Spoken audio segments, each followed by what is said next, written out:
Hi everyone, welcome back to Microbiogenics. So we were discussing about the type 2 hypersensitive reaction and now we will proceed into the examples of type 2 hypersensitive reaction. What are the conditions, what are the situations during which the type 2 hypersensitive reaction operates? So the first example, the first situation in which our type 2 hypersensitive reaction operates is blood transfusion, is during incorrect blood transfusion reactions. Before proceeding to the transfusion reaction, we must first know how the blood group of a person is determined. So blood group is determined by the type of antigen that is present on the surface of RBC.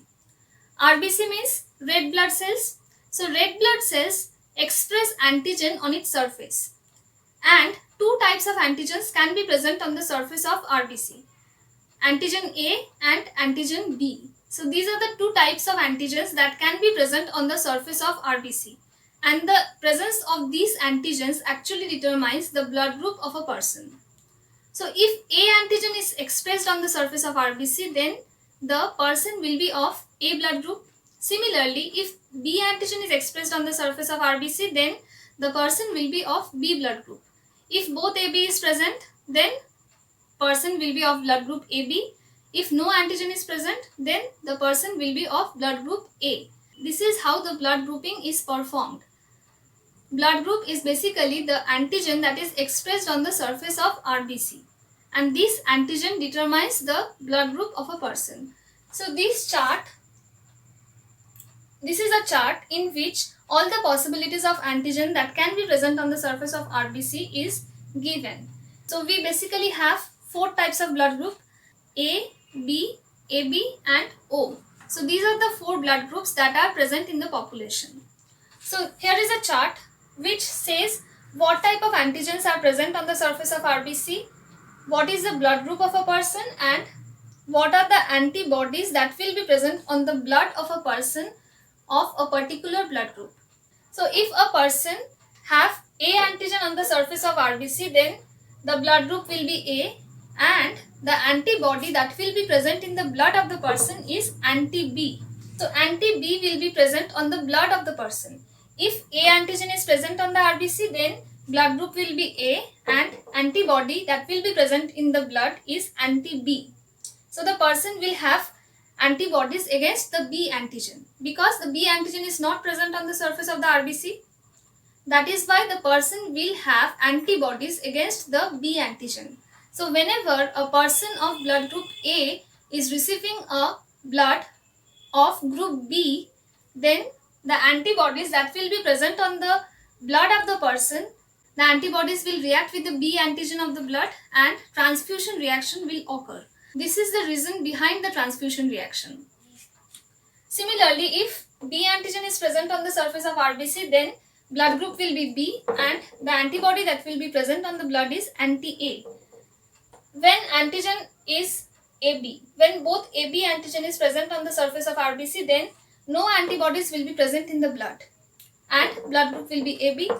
And when no antigen is present on the surface of RBC, then blood group will be O and antibody will be anti-A and anti-B. So both antibodies against B and A, both antibodies will be present in the blood of a person of blood group O. So that is why this blood group AB does not have any antibody on its blood. That is why this blood group is called universal recipient. So this blood group can receive blood from any blood group. And for this reason it is called universal recipient because it does not have any antibody in its blood. No antibodies is present, so there will be no risk of transfusion reaction because there is no antibody at all in the blood of the person. That is why blood group AB is called universal recipient, and blood group O is called universal donor. Why it is called universal donor? Because the blood does not contain any antigen on its surface. The person who is having blood group O does not have any antigen on the surface of RBC. As there is no antigen on the surface of the RBC, so there will be no risk of reaction with antibody. It can be this blood group O can be given to any person's body. it is compatible with any blood group. So that is why blood group O is called universal donor and blood group AB is called universal recipient. So this is how blood grouping is done, and we can easily see that what type of antibodies are present on the blood in case of each and individual blood groups. So this is the reason behind transfusion reaction. So whenever an incorrect blood is given to a person, then the antibodies that is present on the blood of the person will react with the incoming antigen and transfusion reaction will occur.